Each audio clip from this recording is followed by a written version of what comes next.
This tutorial is going to teach you how to build an eForm.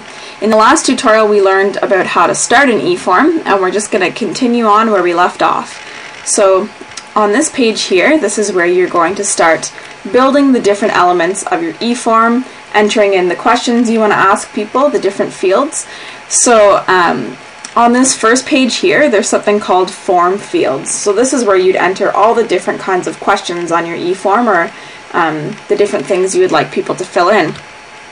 So I'm going to start with having people fill in their name. So I want to add a name field to my form. So I click on the drop-down menu, select name field, and then click on add. Now you have to create a label, so I'm going to make the label say, please enter your name. And then from there, I'm going to click on save. And the page will reload, and you'll see here towards the bottom of the page that the first instruction on your eForm will be please enter your name, and then people will be able to enter in their name so that when they submit the form you'll know who it's coming from. And then from this drop down menu you can add whatever you'd like to your form. So you might want to include a message box, so maybe you could say something like, please tell me your comments about whatever, and then people will be able to enter their comments. Or please select from the following options, and then you can have a drop down box where they can select different options. So basically you just keep building your form with questions and however you'd like to do that, using the items in this drop down box. And to find detailed information on what each of these are useful for, you can take a look at the corresponding written resource to this video, and it's called Lesson 4, Creating eForms. And from there, that will also link you to more detailed tutorials about how to use the eForm builder. So after you're done creating all the different questions and fields you'd like, then you can click on the Properties tab next to Form Fields. So that's right around the middle of the page. Okay, so when people open up your form, they're going to see you can have a submit, well, you're going to have a submit button, and then there's a reset button that clears the form, but you can change the names of those if you'd like. So if you wanted to change, instead of submit, you could say send it in, or whatever you'd like. And then form instructions.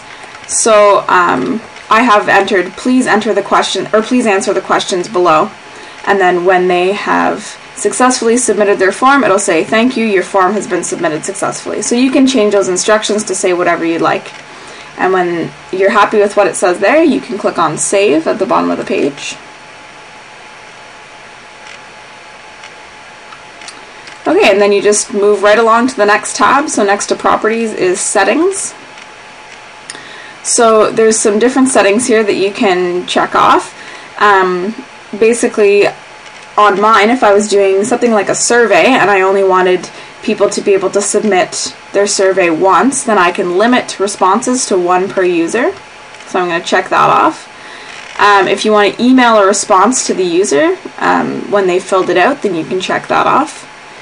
And then, yeah, so there's just a list of different options there that you can use to customize your form just even further. So when you're happy with the different settings for your form, then you click on Save again at the bottom of the page. And then you can move right along to the next tab. So next to Settings is Theme. And this changes the look of your eForm. If you want to know how to use this feature, you can see the more detailed tutorials that are linked through the corresponding written resource, Lesson 4, Creating eForms. And then the last tab is eForm Owners. So if you would like somebody else to have permission to change the eForm, you can add them. So I'm going to add my lovely boss, Cindy Goldberg, here. So now Cindy and I both have full permission to change things in our eForm. So when you're happy with all of that, then you can move on to previewing your eForm. So to preview your eForm, you can check out the next tutorial.